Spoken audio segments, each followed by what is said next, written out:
Welcome guys, आपका फिर से स्वागत है एक नई क्लास के साथ। और जैसे कि हम बात कर रहे थे एग्रीकल्चर पर्सन बैंक, जिसका पार्ट नंबर 4 आज हम क्लियर करेंगे। अगर आपने इस सीरीज के किसी भी पार्ट को मिस किया है तो सभी पार्ट्स के लिंक आपको आई बटन या फिर लिंक डिस्क्रिप्शन में डाल दी जाएगी। वहाँ से आप सभी पार्ट को आसानी से क्लियर कर सकते हो।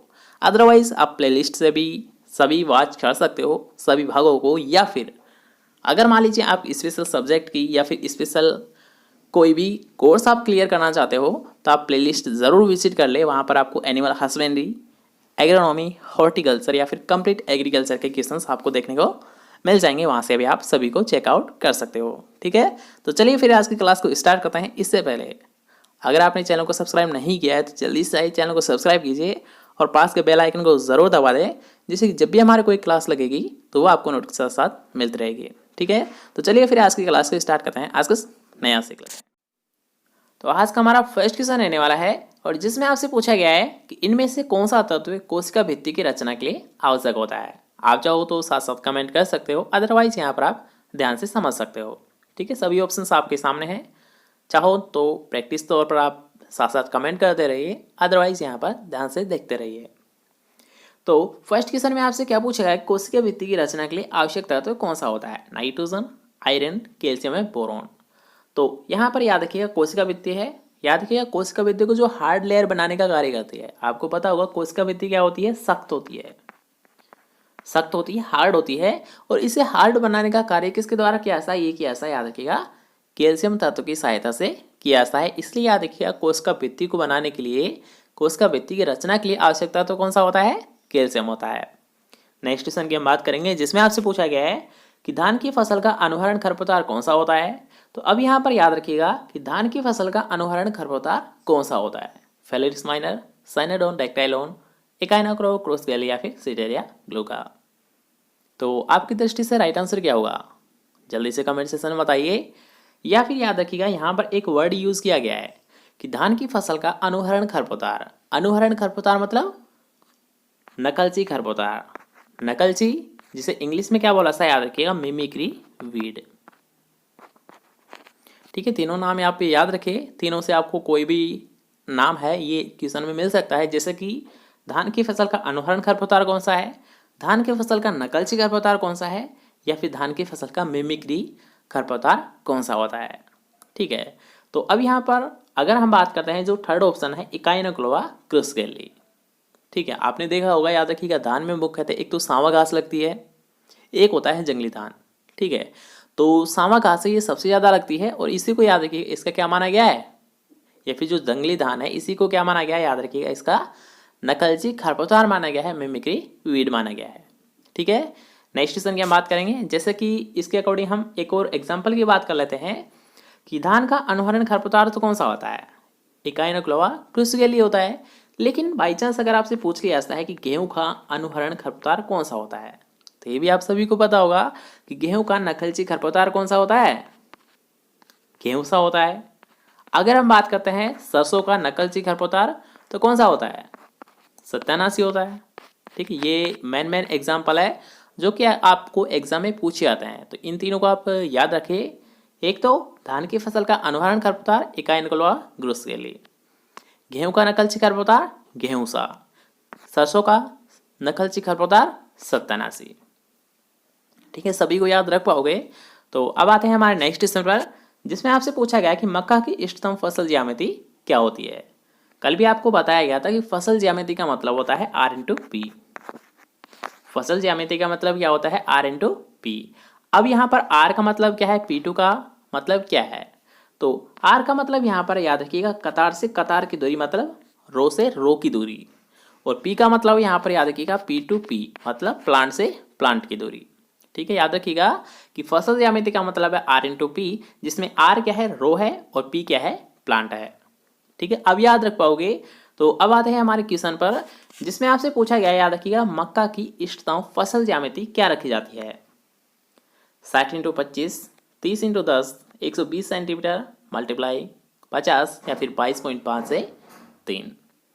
आपको क्या लगता है कि जो R/P रखी जाती है मक्का के लिए ये कितनी आवश्यक है या फिर कितनी रखी जाती है। तो अब यहाँ पर याद रखिएगा, वेरी वेरी इंपॉर्टेंट क्वेश्चन है, आप सभी को पता होना चाहिए कि मक्का की जो इष्टतम फसल ज्यामिति है वो रखी जाती है, याद रखिएगा 60 इंटू 25 सेंटीमीटर। दोबारा से देख लीजिए कि मक्का की इष्टतम फसल ज्यामिति या फिर R इंटू पी कितनी रखी जाती है, 60 इंटू 25 सेंटीमीटर रखी जाती है। ओके, याद रखिएगा। नेक्स्ट क्वेश्चन की हम बात करेंगे जिसमें आपसे पूछा गया है कि दालों के लिए हानि रहित शाकनाशी कौन सा है। क्या पूछा गया है, हानि रहित शाकनाशी किसके लिए, दालों के लिए। दालों का मतलब लेग्युमिनेसी कुल की जितनी भी जो फसल है उनके लिए हानि रहित शाकनाशी कौन सा होता है। ऑप्शंस आपके सामने हैं, जल्दी से देखिए और राइट आंसर को जल्दी से पहचानिए कि मेटाक्सोरॉन, 2,4-D, बीटा क्लोर या फिर पेंडामेथिलीन।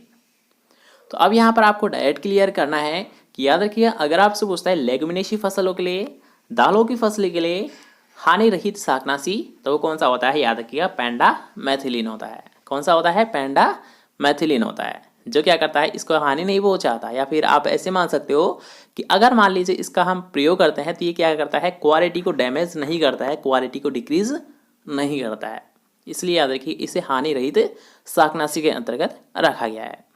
ठीक है, नेक्स्ट क्वेश्चन की हम बात करेंगे जिसमें आपसे पूछा गया है कि ज्वार धान्य फसल की अपेक्षित बीज दर कितनी होती है।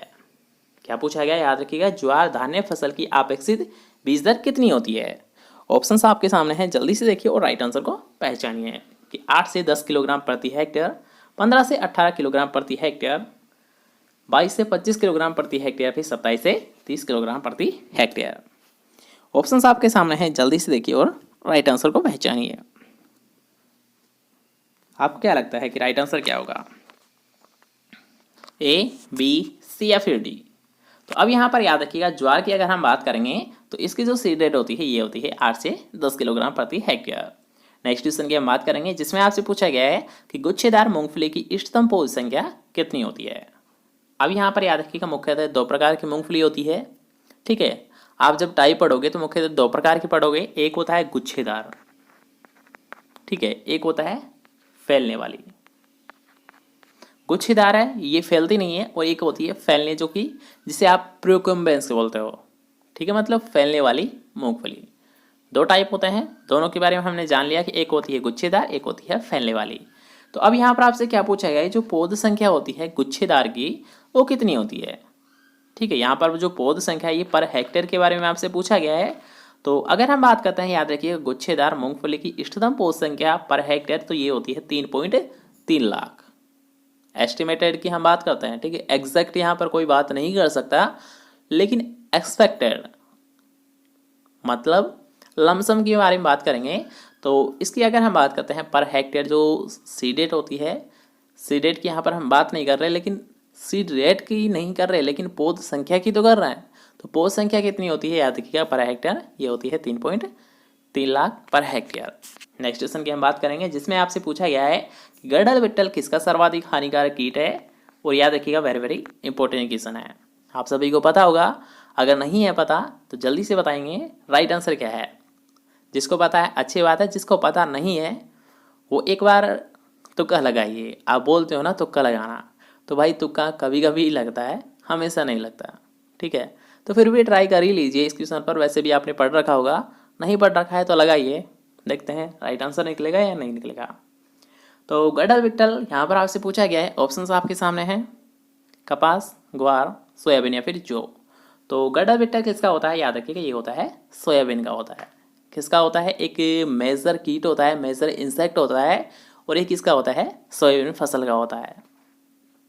ठीक है, तो सी इसका राइट आंसर है। जिसका भी सही निकला है अच्छी बात है, नहीं तो आपको प्रैक्टिस करने की ज़रूरत है। नेक्स्ट क्वेश्चन की हम बात करेंगे जिसमें आपसे पूछा गया है कि अंतिम रेशा निकालने के लिए अलसी के डंठल के उपचार को कहा जाता है। याद रखिएगा, अंतिम रेशा को निकालने के लिए अलसी के डंठल का जो उपचार किया जाता है इसे क्या बोला जाता है। अब यहाँ पर याद रखिएगा, जो उपचार किया जा रहा है इसका मेथड क्या होता है।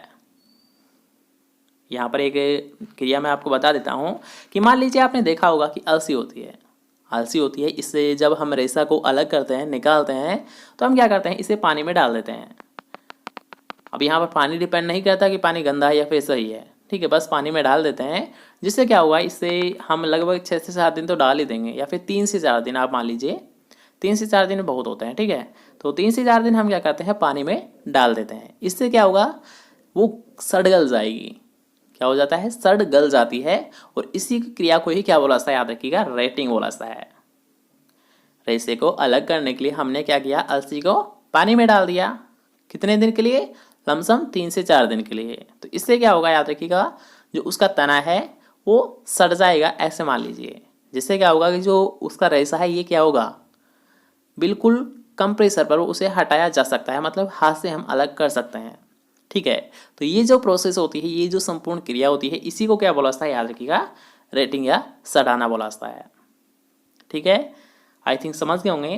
तो नेक्स्ट क्वेश्चन की हम बात करेंगे, जिसमें आपसे पूछा गया है कि राजस्थान किसके उत्पादन में पहले स्थान पर आता है। तो अब इस क्वेश्चन में तो आपको कोई दिक्कत होगी नहीं, क्योंकि याद रखिएगा, सरसों के उत्पादन में राजस्थान का प्रथम स्थान है।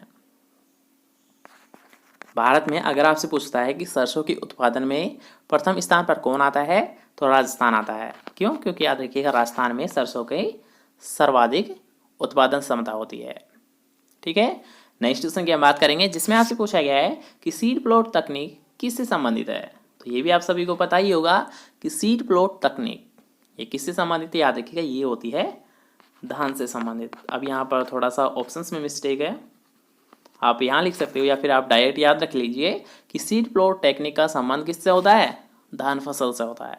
किससे होता है, धान फसल से होता है, ठीक है। इसके साथ साथ याद रखिएगा, मुख्यतः 2 या 3 टर्म यहाँ पर यूज़ की जाती है। ओ यार, सीड प्लॉट टेक्निक है, ठीक है। तो सबसे पहले थी किसके द्वारा दी गई थी, सीड प्लॉट टेक्निक, मतलब SPT। तो SPT याद रखिएगा, आलू से संबंधित है। वो SRI होती है, यहाँ पर थोड़ा सा गलती हो गई। तो SRI होती है धान की, ठीक है। और सीड प्लॉट टेक्निक किसकी होती है, आलू की होती है, ओके। और सीड प्लॉट टेक्निक को किसके द्वारा दिया गया था, ये दिया गया था, याद रखिएगा, पुष्कर नाथ के द्वारा। दोबारा से देख लीजिए, जिससे कि आपको कोई कंफ्यूजन ना हो कि सीड प्लॉट तकनीक किससे संबंधित है, आलू से संबंधित है। और अगर आपसे पूछता है सीड प्लॉट तकनीक को किसके द्वारा दिया गया था, तो इसे दिया गया था, याद रखिएगा, पुष्कर नाथ के द्वारा। किसके द्वारा दिया गया था, पुष्कर नाथ के द्वारा दिया गया था। और एक और टर्म की यहाँ पर हम बात कर रहे थे, SRI, ठीक है। तो SRI का संबंध याद रखिएगा धान फसल से होता है। और इसकी फुल फॉर्म की अगर हम बात करते हैं, तो इसकी फुल फॉर्म होती है सिस्टम ऑफ राइस इंटेंसिफिकेशन। क्या होती है SRI की फुल फॉर्म, ये होती है सिस्टम ऑफ राइस इंटेंसिफिकेशन, ठीक है। याद रख पाओगे दोनों पॉइंट को, दोनों याद रखिएगा, आपको एग्जाम में देखने को मिल जाती है, इसलिए दोनों को आपको ज़रूर याद रखना है। नेक्स्ट क्वेश्चन की हम बात करेंगे, जिसमें आपसे पूछा गया है कि प्रमाणित बीज के लेबल का रंग कौन सा होता है, ठीक है। यहाँ पर आपसे क्या पूछा है, प्रमाणित बीज। तो सबसे पहले मैं आपको क्लियर कर देता हूँ कि प्रमाणित बीज किसे दिया जाता है, किसानों को दिया जाता है, ठीक है। दोनों तीनों पॉइंट को याद रखिएगा। फर्स्ट पॉइंट आपको क्या ये नोट करना है कि प्रमाणित बीज किसको दिया जाता है, किसानों को दिया जाता है।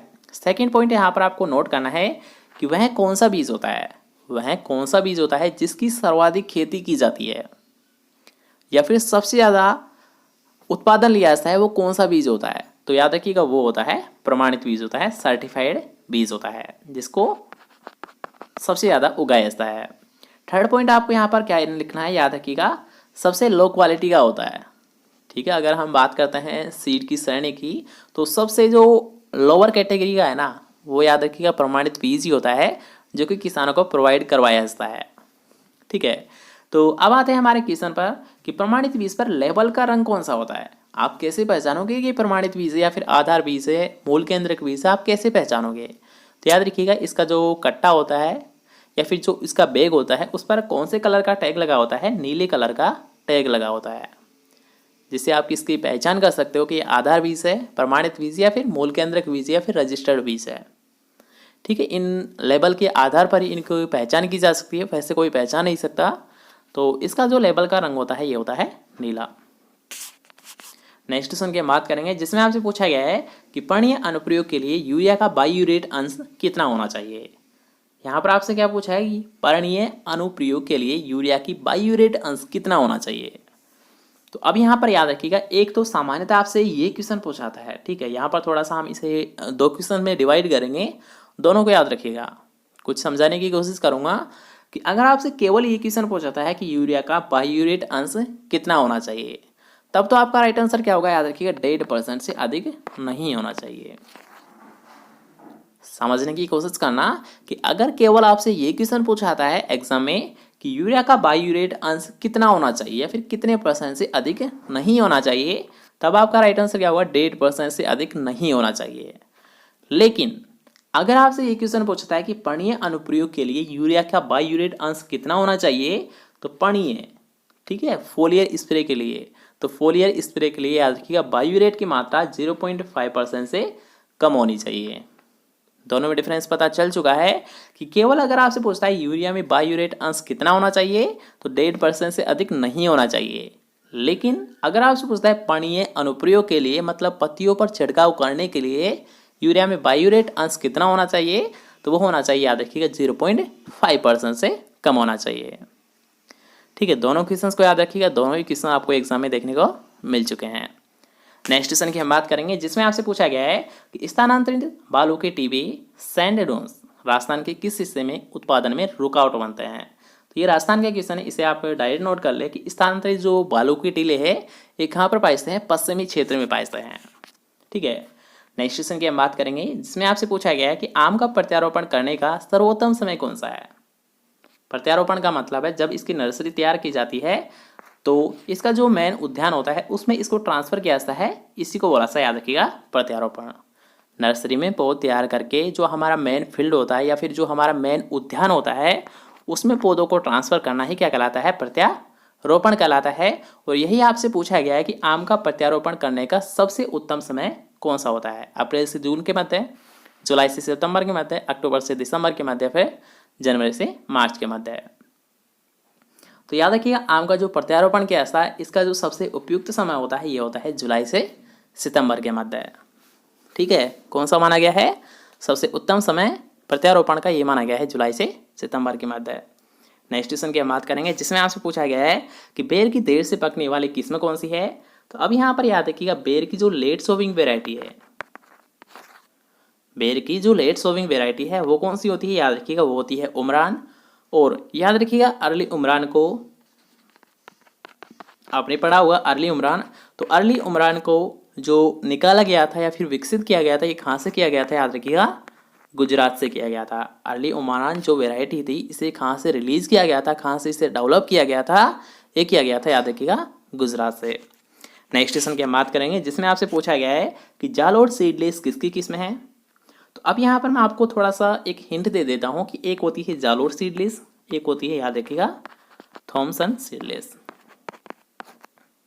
एक क्या होती है जालोर सीडलेस, एक होती है थॉमसन सीडलेस।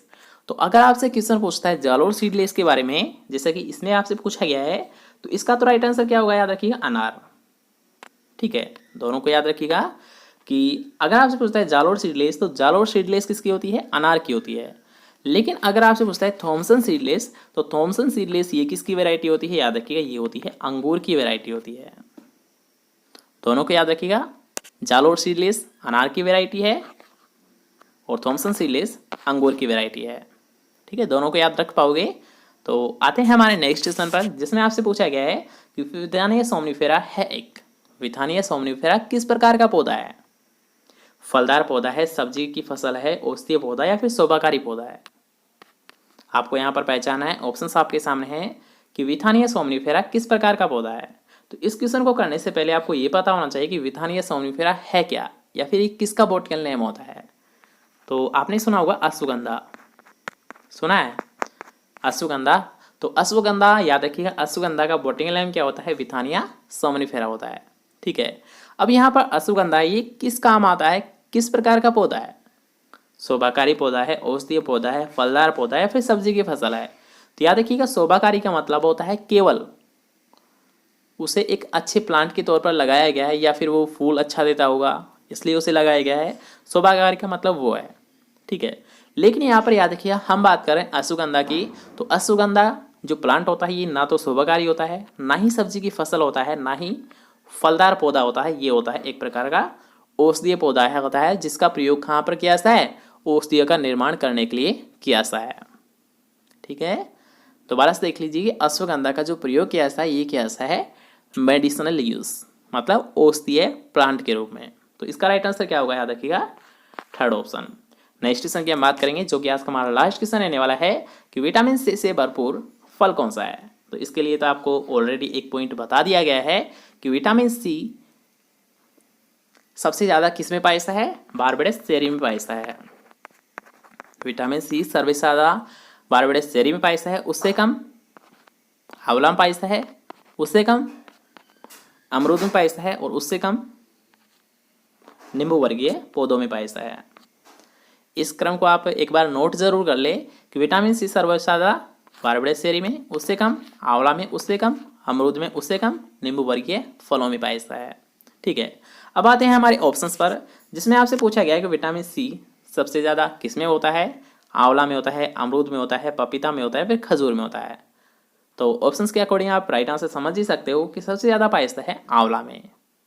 ठीक है, यहाँ पर ऑप्शंस में आपको बारबेडस चेरी नहीं देखने को मिल रहा है, इसलिए इसका राइट आंसर क्या है, आंवला होगा। लेकिन अगर यहाँ पर मान लीजिए फोर्थ ऑप्शन आपको यहाँ पर खजूर नहीं बल्कि बारबेडस चेरी देखने को मिलता, तब आपका राइट आंसर क्या होता। तो याद रखिएगा, ऐसी कंडीशन में जहाँ पर आपको बारबेडस चेरी और आंवला दोनों देखने को मिल रहे हैं, तो राइट आंसर कौन सा होगा, याद रखिएगा, बारबेडस चेरी होगा। ठीक है, तो आज की क्लास को बस यहीं पर विराम देते हैं। आई थिंक आज की क्लास आपको बहुत पसंद आई होगी। अगर आपको क्लास पसंद आए तो यार वीडियो को लाइक और शेयर करना बिल्कुल ना भूलें। तो जल्दी से जाइए यार, वीडियो को ज़्यादा से ज़्यादा शेयर कीजिए। ठीक है, हम मिलते हैं फिर से नेक्स्ट क्लास से। ज़्यादा तक के लिए जय हिंद, जय बाय, टेक केयर।